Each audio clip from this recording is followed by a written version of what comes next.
少啲套路，多啲真誠，呢個係我哋呢個時代嘅呼喚。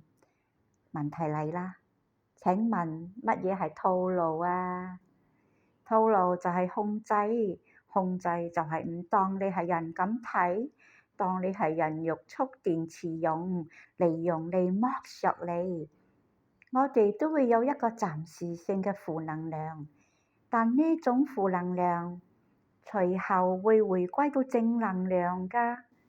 而嗰啲小人嘅負能量卻係無始無終，係一直惡性循環㗎。佢哋就係人際關係嘅癌細胞，佢哋散發嘅影響係不斷惡性循環㗎，而且佢係有啲難以令人察覺嘅勾。你俾勾到嘅話，你就要出血，為佢哋提供能量。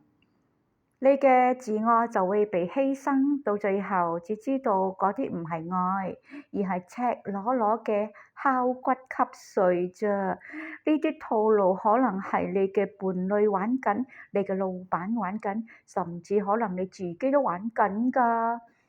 被套路嘅可能係錢財嘅損失，不過結果會雙方都受傷㗎。